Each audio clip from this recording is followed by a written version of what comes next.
আরে কিছু নাই তো ওই যে গলিতে সোজা ঢোকে ঢুকলে এটা অভিযানে আছে বলে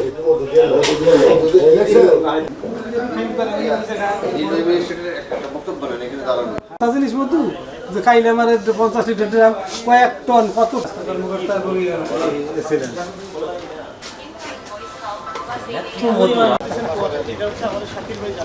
এখানে পূর্বে আমাদের গোয়েন্দা তৎপরতা ছিল, আমাদের বিশেষ করে এনএসআই এর লোকজন এবং আমাদের বিশেষ করে উপজেলা স্বাস্থ্য কমপ্লেক্সের আমাদের সেন্ট্রাল ইন্সপেক্টর সাহেব গতকালকে আমাকে যখন জানান, এর পূর্বে আমরা চেষ্টা করেছিলাম এনএসআই এর সহায়তায় আসার জন্য, কিন্তু তখন আমরা আসলে সময়টা করে উঠতে পারিনি। তো গতকালকে খবর পাওয়ার পরে মনে হলো যে আসা দরকার, জরুরি ভিত্তিতে আসা দরকার, এর জন্য আজকে সকাল সকালে আমরা এখানে চলে আসছি। তো আসার পরে পরবর্তীতে এটা খোলানো হয় আর কি, বন্ধ ছিল, খুলিয়ে তারপর দেখলাম এরা ভিতরে কাজ করছিল এবং আপনারা দেখতে পাচ্ছেন যে এখানে চারপাশে প্রচুর ড্রাম আছে। প্রত্যেকটা ড্রামে আমরা অনুমান করছি যে কমপক্ষে 50 কেজির মতো আছে এবং 2000 বা তার বেশিও হতে পারে, সেটা আমরা কাউন্ট করে বলবো। সেই হিসাবে হয় আপনার 1 লক্ষ কেজি বা তার বেশি পরিমাণ তারা বলতেছে এখানে বিভিন্ন র ম্যাটেরিয়ালস আছে মধুর।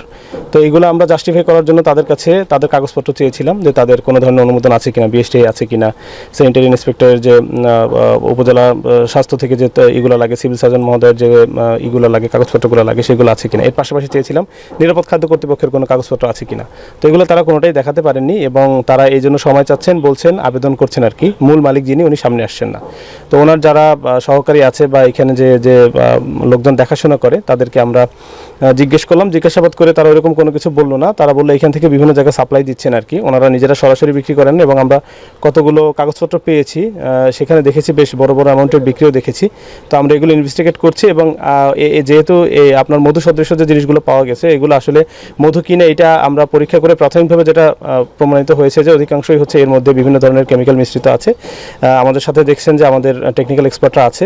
তো আমরা পরবর্তীতে আপনাদের বিস্তারিত জানাবো এবং আপাতত এটা জব্দ থাকবে। আর আমরা সিদ্ধান্ত নিয়েছি তাদের 5 লাখ টাকা জরিমানা করেছি, সেটা আমরা জরিমানার টাকা আদায় করব যদি এটা বন্ধ রাখবে এবং এর পাশাপাশি দেখব যে তারা হচ্ছে কোন প্রক্রিয়া এগুলো পরিচালনা করছেন সেগুলো খতিয়ে দেখে এবং অন্যান্য বিষয়গুলো আমরা পদক্ষেপ গ্রহণ করব। তাদেরকে আমাদের হেফাজতে নিয়েছি, 3 জনকে হেফাজতে নিয়েছি তাদের কাছ থেকে আরও ইনফরমেশন নেওয়ার জন্য।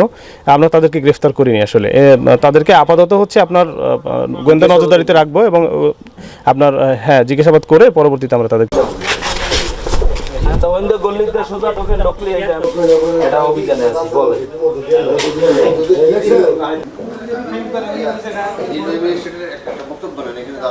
জিনিস মতো যে খাইলে আমার 50 লিটার ড্রাম কয়েক টন কত